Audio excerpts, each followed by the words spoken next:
Two great mysteries dominate our lives, love and money.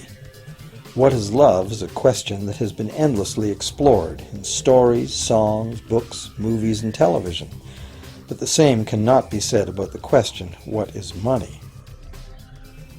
It's not surprising that monetary theory hasn't inspired any blockbuster movies, but it was not even mentioned at the schools most of us attended. For most of us, the question, where does money come from, brings to mind a picture of the mint, printing bills and stamping coins. Money, most of us believe, is created by the government. It's true, but only to a point. Those metal and paper symbols of value we usually think of as money are indeed produced by an agency of the federal government called the Mint. But the vast majority of money is not created by the Mint. It is created in huge amounts every day by private corporations known as banks. Most of us believe that banks lend out money that has been entrusted to them by depositors. Easy to picture, but not the truth. In fact, banks create the money they loan, not from the bank's own earnings, not from the money deposited, but directly from the borrower's promise to repay. The borrower's signature on the loan papers is an obligation to pay the bank the amount of the loan plus interest, or lose the house, the car, whatever asset was pledged as collateral. That's a big commitment from the borrower. What does the same signature require of the bank? The bank gets to conjure into existence the amount of the loan and just write it into the borrower's account. Sound far-fetched? Surely that can't be true. But it is.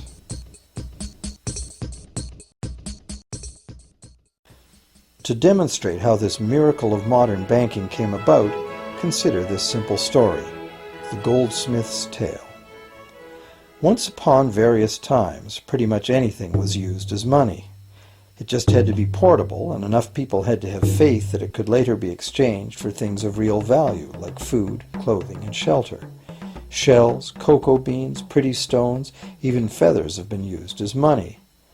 Gold and silver were attractive, soft, and easy to work with, so some cultures became expert with these metals. Goldsmiths made trade much easier by casting coins, standardized units of these metals whose weight and purity was certified. Well, to protect his gold, the goldsmith needed a vault, and soon his fellow townsmen were knocking on his door, wanting to rent space to safeguard their own coins and valuables. Before long, the goldsmith was renting every shelf in the vault and earning a small income from his vault rental business. Years went by, and the goldsmith made an astute observation. Depositors rarely came in to remove their actual physical gold, and they never all came in at once. That was because the claim checks the goldsmith had written as receipts for the gold were being traded in the marketplace as if they were the gold itself. This paper money was far more convenient than heavy coins, and amounts could simply be written instead of laboriously counted one by one for each transaction. Meanwhile, the goldsmith had another business. He lent out his gold, charging interest. Well, as convenient claim check money came into acceptance, borrowers began asking for their loans in the form of these claim checks instead of the actual metal. As industry expanded, more and more people asked the goldsmith for loans. This gave the goldsmith an even better idea. He knew that very few of his depositors ever removed their actual gold, so the goldsmith figured he could easily get away with lending out claim checks against his depositors' gold, in addition to his own. As long as the loans were repaid, his depositors would be none the wiser and no worse off, and the goldsmith, now more banker than artisan, would make a far greater profit than he could by lending only his own gold. For years, the goldsmith secretly enjoyed a good income from the interest earned on everybody else's deposits. Now a prominent lender, he grew steadily richer than his fellow townsmen, and he flaunted it. Suspicions grew that he was spending his depositors' money. His depositors got together and threatened withdrawal of their gold if the goldsmith didn't come clean about his newfound wealth. Contrary to what one might expect, this did not turn out to be a disaster for the goldsmith. Despite the duplicity inherent in his scheme, his idea did work. The depositors had not lost anything. Their gold was all safe in the goldsmith's vault. Well, rather than taking back their gold, the depositors demanded that the goldsmith, now their banker, cut them in by paying them a share of the interest. And that was the beginning of banking. The banker paid a low interest rate on deposits of other people's money that he then loaned out at a higher interest. The difference covered the bank's cost of operation and its profit. The logic of this system was simple, and it seemed like a reasonable way to satisfy the demand for credit. However, this is not the way banking works today. Our goldsmith banker was not content with the income remaining after sharing the interest earnings with his depositors, and the demand for credit was growing fast as Europeans spread out across the world. But his loans were limited by the amount of gold his depositors had in his vault. That's when he got an even bolder idea. Since no one but himself knew what was actually in his vaults, he could lend out claim checks on gold that wasn't even there.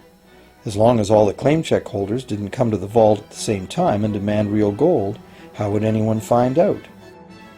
This new scheme worked very well, and the banker became enormously wealthy on the interest paid on gold that did not exist. The idea that the banker would just create money out of nothing was too outrageous to believe, so for a long time the thought did not occur to people. But the power to just invent money went to the banker's head, as you can well imagine. In time, the magnitude of the banker's loans and his ostentatious wealth did trigger suspicions once again. Some borrowers started to demand real gold instead of paper representations. Rumors spread. Suddenly, several wealthy depositors showed up to remove their gold. The game was up. A sea of claim check holders flooded the street outside the closed doors of the bank. Alas, the banker did not have enough gold and silver to redeem all the paper he had put into their hands. This is called a run on the bank, and it is what every banker dreads. This phenomenon of a run on the bank ruined individual banks and, not surprisingly, damaged public confidence in all bankers. It would have been straightforward to outlaw the practice of creating money from nothing. But the large volumes of credit the bankers were offering had become essential to the success of European commercial expansion, so instead the practice was legalized and regulated. Bankers agreed to abide by limits on the amount of fictional loan money that could be lent out. The limit would still be a number much larger than the actual value of gold and silver in the vault. Quite often the ratio was 9 fictional dollars to 1 actual dollar in gold. These regulations were enforced by surprise inspections. It was also arranged that, in the event of a run, central banks would support local banks with emergency infusions of gold. Only if there were runs on a lot of banks simultaneously would the banker's credit bubble burst and the system come crashing down.